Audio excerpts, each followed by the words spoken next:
구장 10장은 아합 왕조의 뒤를 이은, 사실은 뒤를 이었다고 했는데 쿠데타를 일으켜서 왕조를 바꾼 거지요. 앞쪽에 오므리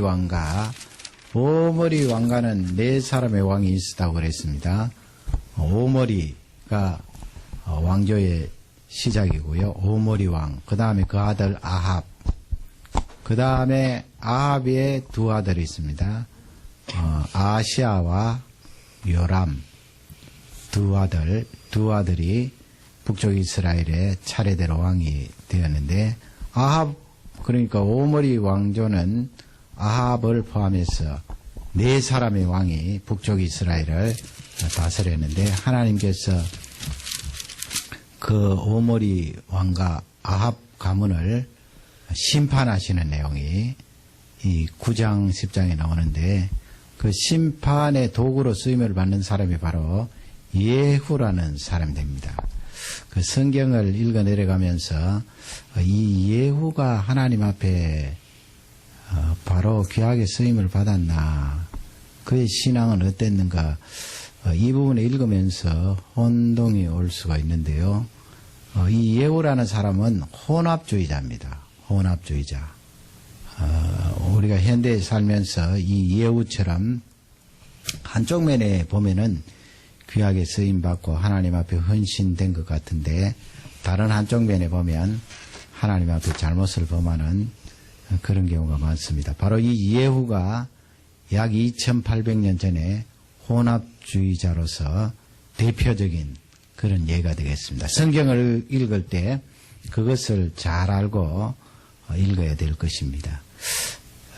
오늘 이 혼합주의에 대해서 예후를 통하여 점검해 보는 시간을 가지겠습니다. 먼저 9장으로 돌아가서 그 하나님께서 원래 엘리야 선지자에게 왕상에 나오죠. 왕상 19장 20장에 가면은 그 기름을 부어서 북쪽 이스라엘의 왕으로 세워라 하면서 아람 나라까지 그렇게 왕 세울 것을 명령을 했는데, 그때 엘리야 선지자에게 예후라는 사람을 기름 부어서 북쪽 이스라엘의 왕으로 삼아라 그렇게 말씀했는데, 사실은 엘리야는 예후에게 기름을 붓지 않았고 그의 제자 엘리사가 이제 예후에게 기름을 붓는데, 엘리사도 직접 가서 기름을 붓는 것은 아니에요. 자기 제자 중에 한 사람을 그 예후가 있는 곳으로 보내어서 기름을 붓게 되는데, 9장 2절을 다 같이 읽도록 하겠습니다. 거기 이르거든 님시의 손자 여호사밧의 아들 예후를 찾아 들어가서 그 형제 중에서 일어나게 하고 데리고 골방으로 들어가서, 거기 보면 이제 거기라는 장소가 나오는데, 거기는 길르앗 땅입니다. 길르앗 땅은 북쪽에 있지요. 그래서 북쪽으로 더 올라가면 시리아, 성경에는 아람이라고 합니다. 그 아람 나라와 전쟁을 하는데 이 예후가 지휘관입니다. 상당히 높은 지휘관인데 거기서 전투를 벌이고 있는 중이었습니다. 그 상황에서 엘리사가 자기 제자를 파견을 해서 그에게 기름을 부으라고 지금 지시를 하는데, 그러면 왜 엘리사 선지자가 직접 가지 않고 젊은 제자를 보내왔는가? 그것은 당시에 뭐 선지자들을 향하여서 그 엘리사 선지자 정도 되면은 그래도 그 능력이 나타나고 말씀대로 시행이 되니까 존경을 많이 했는데, 그러나 선지자 학교에 다니는 그 제자들은 존경하지 않았어요. 그냥 미친 사람들이다 그 정도 평가할 정도로 아주 낮게 평가하고 비꼬듯이 말하곤 했는데, 이 엘리사 선지자 제자가 가서 기름을 붓습니다. 왜 그랬을까요?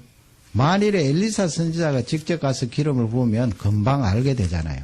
지금 요람이라는 아합의 아들, 북쪽 이스라엘의 임금님이 있어요. 그 요람이라는 왕이 아람 나라와 전쟁을 하다가 부상을 당해서 그 북쪽 이스라엘로 다시 돌아가서 거기서 치료를 받고 있는데, 엘리사 선지자가 예후에게 기름 부으면 금방 소문이 나잖아요. 그러니까 은밀하게 하나님의 말씀대로 집행을 하지만은 그의 제자를 보내어서 예후에게 기름을 붓도록 그렇게 하는 것입니다.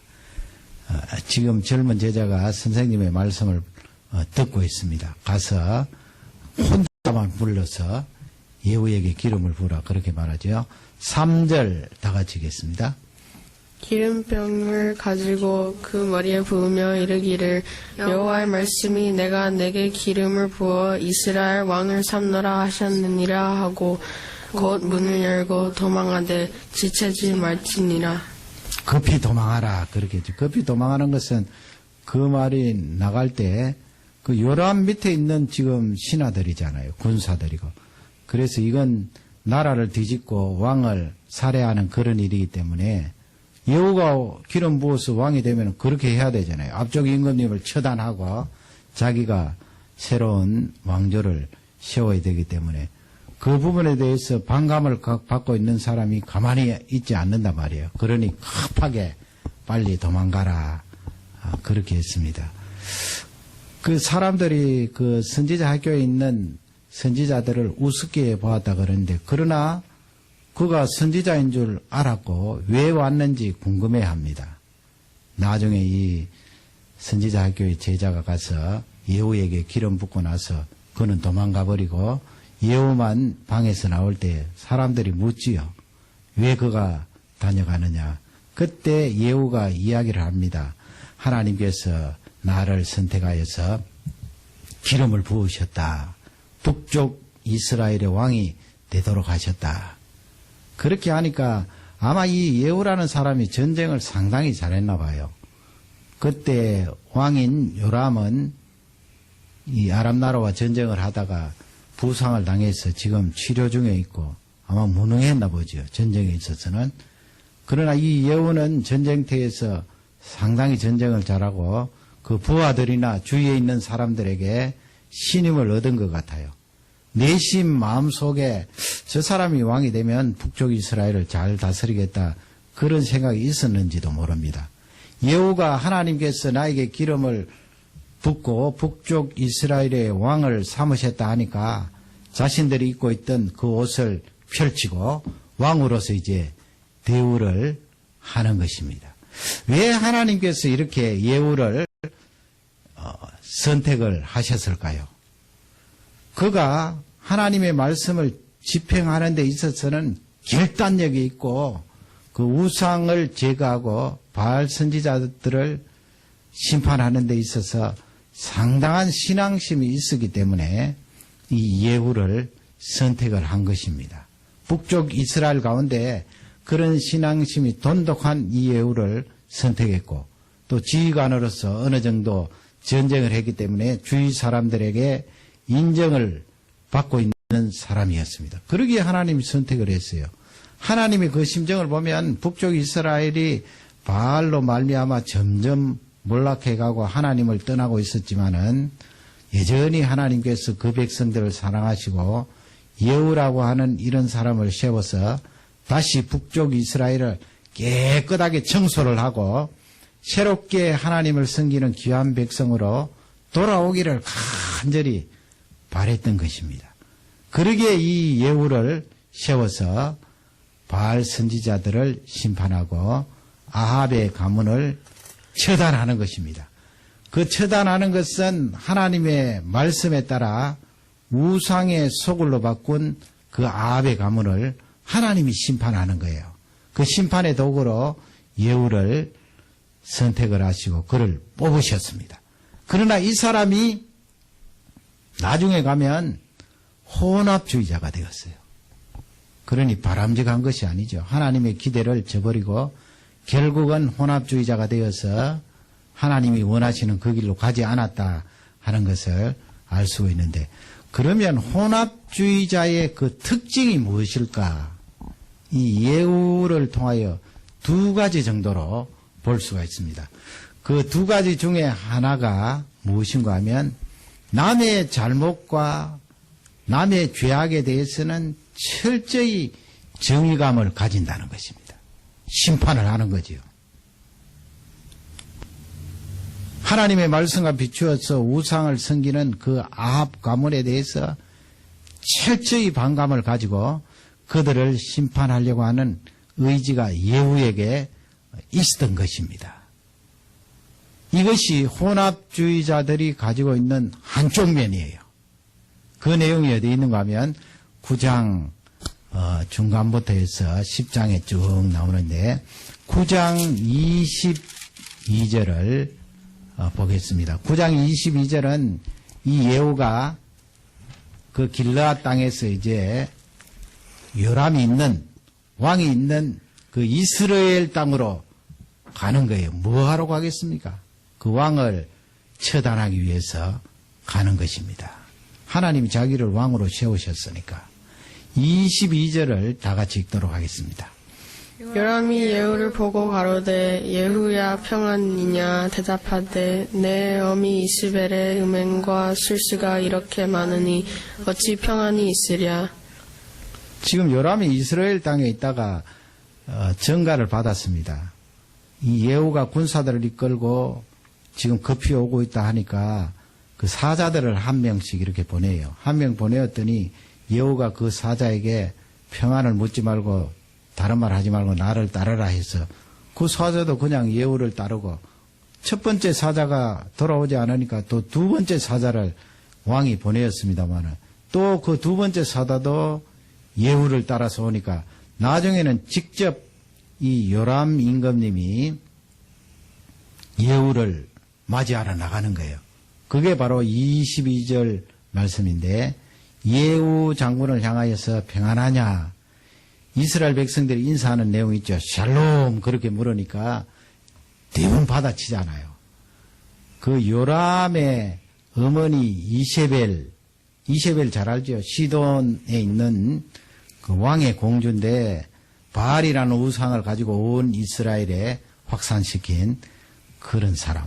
그 이세벨의 음란과 술수, 그 우상 섬기면서 미신 지키고 잡다한 것을 퍼뜨린 너희 어미 때문에 내가 평안이 있겠느냐?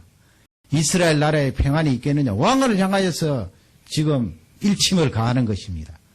그러니 왕이 그것을 금방 알아차렸죠. 이건 쿠데타다 해서 23절에 어떻게 합니까? 23절을 다 같이 읽겠습니다. 요람이 곧 손을 돌이켜 도망하여 아하시아에게 이르되 아하시아여 반역이로다. 거기 아하시아는 누군가 하면 남쪽 유다의 왕이에요. 아하시아. 그 아하시아가 누군가 하면 지금 좀 복잡합니다만은 아합에게는 아합과 이세벨 사이에 세 사람이 있었어요. 아들 둘은 누구예요? 아합의 아들 이세벨과 아합 사이의 아들이 바로 지금 왕인 요람, 또 죽은 아하시아. 그리고 거기 딸이 하나 있었는데 그게 바로 아달랴예요. 아달랴. 이 아달랴가 누구하고 결혼을 하는가 하면 남쪽 유다의 요람이라는 이름이 비슷하죠. 아달랴가 남쪽 유다의 요람과 결혼해서 남쪽 유다의 요람과 이 북쪽 이스라엘의 아달랴가 낳은 아들이 바로 아시아예요. 남쪽 유다 임금님이 되었죠. 그러면 이 아시아와 지금 요람, 북쪽 이스라엘의 요람 사이는 뭔가 하면 외삼촌이. 그리고 아시아는 생질이고 자기 외삼촌이 전쟁에 나가서 부상당했다고 하니까 남쪽 유다에 있는 아시아 임금님이 병문안 오는 거예요. 같이 나왔다가 지금 이 요람 임금님이 아시아에게 쿠데타가 일어났다 하면서 도망을 하는데 이 예후가 성경이 참 너무 무시무시하게 기록되어 있어서 그 부분 안 읽었는데 활을 가지고 요람 임금님을 쏘잖아요. 그 자리에서 죽었어요. 그러니 이 예후라는 사람은 하나님의 말씀에 따라 아주 철저하게 집행을 하는 거예요. 우상주의자의 가문 요람 임금님을 현장에서 그렇게 죽도록 화살을 쏘아서 죽이는 내용이 성경에 나와 있습니다. 예후가 그렇게 했어요. 그 다음에 33절에 보면은 그게 누가 나오는가 하면 이제 이세벨이 죽는 차례입니다. 지금 예후가 장소를 옮겨가며 하나하나 하나님의 심판을 집행하는데 남들이 하나님 앞에 죄짓고 우상 섬기는 그것은 철저히 심판을 해요. 이세벨을 처단을 하죠. 33절을 다 같이 읽겠습니다. 가로되 저를 내려 던지라 하니 내려 던짐에 그 피가 담가 뛰더라. 예후가 그 시체를 밟으니라. 무시무시하죠. 거기에 죽은 사람 바로 이세벨이에요. 이세벨이 아마 높은 곳에 그렇게 내려다보면서 예후에게 이야기했는데 예후가 그 위에 있던 내시들에게 이야기를 해서 그 여자를 창밖으로 내어던져라 해서 그 높은 데서 남자 둘이가 여자를 메고 창밖으로 던지니까 떨어져서 그 자리에서 세상을 떠났습니다. 거기에 말로 그 시체를 밟는 얼마나 철저히 하나님의 그 심판을 대신해서 응징을 합니까? 그래서 이세벨도 세상을 떠났는데 34절 다 같이 읽겠습니다. 예후가 들어가서 먹고 마시고 가로되 가서 이 저주받은 계집을 찾아 장사하라. 저는 왕의 딸이니라 하매. 그래도 왕의 딸이기 때문에 장사하라 그렇게 했는데 하나님께서 그 장례도 치르지 못하도록 짐승들이 와서 그 이세벨의 시신을 뜯어먹도록 그렇게 했습니다. 예후가 거기서 그만둔 것이 아니고 철저히 하나님의 심판의 도구로서 응징을 하는데 10장으로 넘어가 보세요. 이번에는 뭘 하는가 하면 이 편지를 보내어서 요람 임금, 북쪽 이스라엘의 요람 임금 신하들에게 편지를 보내요. 뭐라고 편지를 보내는가 하면 10장 6절을 다 같이 읽겠습니다. 예후가 다시 저에게 편지를 붙이니 일러스되 만일 너희가 내 편이 되어 내 말을 들으려거든 너희 주의 아들 된 사람들의 머리를 취하고 내일 이맘때에 이스라엘에 이르러 내게 나오라 하였더라. 왕자 70인이 성중에서 그 구역한 존귀한 자들과 함께 있는 중에 수도에 있었죠. 사마리아에. 그 안에 있던 그 요람의 신하들에게 너희들이 나와 싸우려면은 그 아합 가문의 왕자들이 굉장히 많았어요. 그 왕자들 가운데 똑똑하고 훌륭한 사람 한 사람 세워서 그 사람을 이스라엘의 왕으로 삼고 나와 싸우자. 그렇게 편지를 보내니까 요람의 신하들이 이미 왕은 죽었고 벌벌 떤 거예요. 예후가 장군이니까 싸움 잘하는 능한 장군이니까 벌벌 떨고 있는데 항복을 한 거죠. 전쟁을 안 하고 그 신하들이 이 예후를 왕으로 받아들이고 항복을 한 거예요. 그럴 때 두 번째 편지 보낸 것이 바로 6절입니다. 그 내용이 무엇입니까?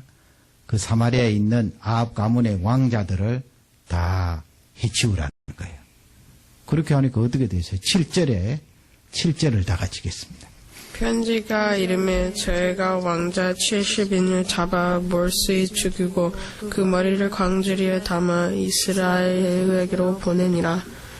무슨 무지무지하죠. 그 70명의 왕자들을 이 신하들이 다 살해하고 그 머리만 광주리에 담아서 예후에게 갖다 바칩니다. 전쟁하지 않고 이 예후가 사마리아에 있는 핏줄이잖아요. 아합 가문의 핏줄들을 다 심판합니다. 얼마나 남의 잘못 하나님 앞에 남들이 하나님 앞에 범하는 그 죄악은 철저히 응징합니다. 철저히 응징해요. 그 다음에 17절 보세요. 17절에는 이 예후가 사마리아 성 안에 들어가서 또 뭘 합니까? 17절을 다 같이 읽겠습니다. 사마리아에 이르러 거기 남아있는 아합에게 속한 자를 죽여 진멸하였으니 여호와께서 엘리야에게 이르신 말씀과 같이 되었더라. 이 예후가 사마리아 성 안에 들어가서 아합과 연관된 모든 사람들을 다 처단했어요. 철저히 응징을 하는 것입니다. 그 다음에는 또 한번 보겠습니다. 10장 23절입니다. 예후가 레갑의 아들 여호나답으로 더불어 바알의 당에 들어가서 바알을 섬기는 자에게 이르되 너희는 살펴보아 바알을 섬기는 자만 여기 있게 하고 여호와의 종은 하나도 너희 중에 있지 못하게 하라 하고.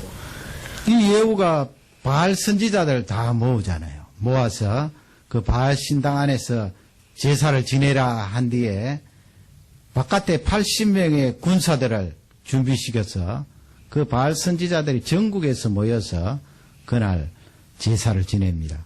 하나님께 지내는 것이 아니고 바알에게 제사를 지내는데 이 예후가 바알 선지자들이 있는 제사장 옷을 입도록 했어요.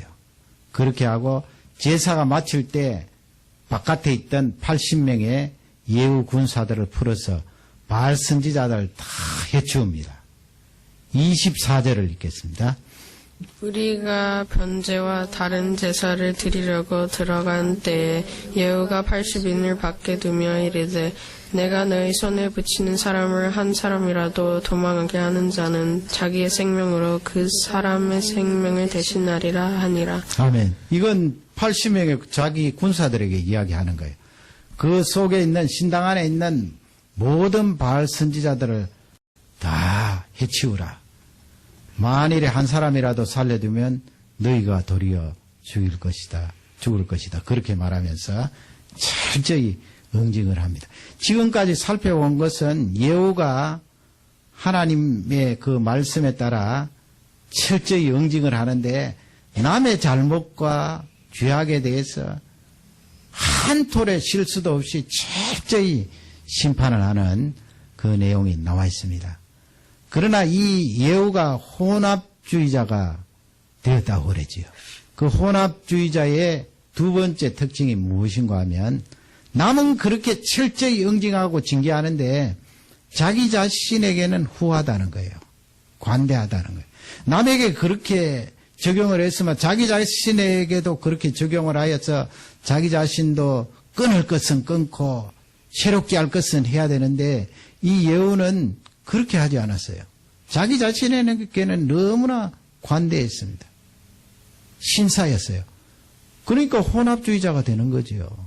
남에게는 그렇게 철저하게 하고 자기 자신에게는 후하게 하니까 그 속에 우상이 들어오고 하나님과 반대되는 것이 들어오는 거예요. 그러니 혼합이 되는 거죠. 한쪽으로 보면 하나님의 말씀에 따라 철저하게 그렇게 헌신하는 것 같지만은 이쪽에 보면은 자기 자신에게는 여전히 우상이 있고 하나님 앞에 잘못된 그런 것을 하고 있다는 것입니다. 그러니 2800년 전에 있었던 예후는 현대에 사는 우리에게 너무나 적용이 잘 되는 그런 사람입니다. 성경이 그 부분에 간략하게 적고 있는데 30절을 보세요. 30절. 이 30절을 읽으면서 혼합주의자가 가지고 있는 어느 부분을 지금 지적하고 있는지 한번 보세요. 30절을 다 같이 읽겠습니다. 여호와께서 예후에게 이르시되 내가 나보기에 정직한 일을 행하되 잘 행하여 내 마음에 있는 대로 아홉 집에 다 행하였은즉 내 자손이 이스라엘 왕위를 이어 사대를 지내리라 하시니라. 이런 성경을 읽으면 헷갈려요. 아합이 하나님 앞에 정직하게 행하고 귀하게 쓰임 받았구나. 이 예후가 말이죠. 그렇게 생각할 수 있는데 지금 이 30절은 혼합주의자의 어느 부분을 지적하고 있습니까? 앞쪽 부분이에요. 남들의 죄, 하나님 앞에 저지른 그 잘못을 지적하고 해결할 때는 그렇게 철저하게 응징하고 지적을 하고 하나님의 말씀에 따라 심판의 도구로서 귀하게 쓰임받았다는 것입니다. 남들에게는 그렇게 했다는 거예요. 그러니 하나님께서 그 예후를 보면서 너희 왕조가 4대까지 그렇게 나갈 것이다 말씀을 주신 거죠. 그러나 성경은 정확하게 기록하죠. 31절 보면 이 예후가 혼합주의자라는 것을 성경은 적고 있습니다. 31절을 다 같이 읽겠습니다. 그러나 예후가 전심으로 이스라엘 하나님 여호와의 율법을 지켜 행하지 아니하며 여호람 이스라엘로 범하게 한 그 죄에서 떠나지 아니하였더라. 정확히 지키지 않았어요. 하나님께서 명하신 그 말씀들을 지키지 않았어요. 그 여로보암의 죄에서 떠나지 아니하였더라. 더 정확하게 알 수 있으려면 29절을 보면 알 수 있어요. 그가 혼합주의자로서 자기 자신에게 얼마나 관대했는가. 29절을 다 같이 읽겠습니다. 이스라엘로 범죄하게 한 느밧의 아들 여로보암의 죄 곧 베델과 단에 있는 금송아지를 섬기는 죄에서는 떠나지 아니하였더라. 그러면 한번 생각해 보세요. 혼합주의자가 가지고 있는 논리가 있겠지요. 자기 자신도 모르는 사이에 그 논리를 가지고 하나님께서 싫어하는 그 일을 할 거 아니에요. 지금 그 29절 말씀에서 집어낼 수 있는 것이 뭐예요? 베델과 단에 세운 금송아지를 없애지 않았다. 그런 말씀이 있잖아요. 베델과 단. 지금 바알이라는 이 우상은 바깥에서 안으로 들어온 우상이에요. 원래 이스라엘 백성들이 만든 우상이 아니죠. 바알은 가나안 땅에 원주민들이 만들어 놓고 섬겼던 우상이죠. 그 우상이 이세벨이라는 이 여인을 통하여 이스라엘 땅에 들어오고 그 함께 온 바알 선지자들이 온 나라를 우상의 소굴로 만들어 버렸어요. 그렇게 바깥에서 들어온 바알 선지자를 이 예후가 보았고 또 그 바알 우상을 섬기는 이스라엘 백성들 아합 가문을 보았기 때문에 하나님의 말씀에 따라 철저하게 응징을 했습니다마는 베델과 단에 세운 금송아지는 뭐예요? 이건 바깥에서 들어온 게 아니에요. 이스라엘 백성들이 세운 거예요. 원래 이스라엘 나라가 두 쪽으로 쫙 갈라질 때 여로보암이라는 이 왕이 첫 번째 왕이잖아요. 그게 북쪽 이스라엘의 왕인데 남쪽 유다, 남쪽에 예루살렘 성전이 있기 때문에 이스라엘 백성들이 북쪽에 있는 사람들이 1년에 3차례씩 예배드리러 예루살렘에 간단 말이에요. 절기를 지키기 위해서. 그것이 못마땅하여서 왜냐하면 북쪽 이스라엘 사람이 예배드리러 갔다가 마음이 빼앗기잖아요. 남쪽 유다에게. 그러니 이 여로보암이라는 사람이 너희들 멀리 그렇게 예루살렘에 갈 필요 없다. 우리를 이스라엘 에집트 땅에서 인도해낸 이스라엘의 신 금송아지가 있다 하면서 베델과 단에 세운 거예요. 그러니 이것은 엄격하게 따지면 이스라엘 백성들이 만든 거예요. 여로보암이 만든 거 아니에요. 그래서 이 예후가 바알은 그렇게 철저하게 처단을 하고 잘라냈지만은 바알을 포함해서 이스라엘 백성들이 섬기는 금송아지는 잘라내지 않았어요. 그게 자기에게 후하다는 거예요. 반대했습니다. 그러니 혼합주의자가 되는 거죠. 그것도 잘라내야 되는데 하나님께서 그것까지 잘라내기를 간절히 고대하셨는데 이 예후가 그걸 잘라내지 않았어요. 그러니 이것은 우리에게 뭘 알려주고 있습니까? 우리 가정이라든지 아니면 우리 민족이라든지 아니면 우리가 여기 살고 있는 울타리 북미라든지 미국이라 캐나다라든지 여기에 있는 문화가 있잖아요. 한 가정에 흘러내려오는 문화가 있다고요. 사상이 있고요. 습관이 있고요. 그 부분에 대해서 하나님에게 잘못된 것이 있음에도 불구하고 고치기가 쉽지 않다는 거예요. 왜냐하면 자기에게 관대하기 때문에 누구든 마찬가지잖아요. 한 나라 사람이 자기 나라의 문화에 대해서 관대하잖아요. 특별하게 생각하고. 한 가정도 마찬가지고요. 그 사상도 마찬가지고요. 자기에게는 항상 관대하고 후하기 때문에 하나님께서 보시기엔 틀림없이 잘못된 것임에도 불구하고 그것을 끌어안고 그냥 살아가는 거예요. 그래서 한쪽으로 보면은 헌신된 것 같은데 다른 한면에 보면 자기에게, 자기 가족에게, 자기 민족에게, 자기가 살고 있는 이 지역에게 후하고 관대하기 때문에 그것을 잘라내지 않고 그냥 끌어안고 계속해서 살아가는 거예요. 그게 바로 혼합주의라는 것입니다. 예후가 혼합주의적인 그런 대표적인 예가 되겠습니다. 오늘 저녁에 이 말씀을 꼭 기억하면서 오랫동안 나에게 있었던 그것들, 오랫동안 우리 가정에 흘러내려왔던 문화들, 오랫동안 우리 민족에게 있던 그런 것들, 하나님이 싫어하는 것임에도 불구하고 그것을 잘라내지 않고 그냥 둔다면 그것은 바로 혼합주의로 갈 수 있는, 항상 마귀는 이것을 부추기겠죠. 너 지금 헌신하고 있지 않느냐? 예후를 향하여서. 그렇게 아합 가문 바알 선지자를 철저히 응징을 했는데 그냥 이스라엘 땅에 있는 금송아지야 가만 두어라. 너희들이 만든 것 아니냐? 그러면 혼합주의자가 되는 거예요. 이 말씀을 통하여 우리는 우리 민족을 향하여서 우리가 살고 있는 이 땅을 향하여서 이 땅에 있는 가치관이 하나님과 맞지 않는 것이 있으면 우리는 따르지 말아야 되죠. 하나님 말씀을 따라야 됩니다. 이 혼합주의적인 요소들을 제거하고 늘 하나님 편에서는 말씀에서는 능력의 사람들이 되기를 주님의 이름으로 축원합니다.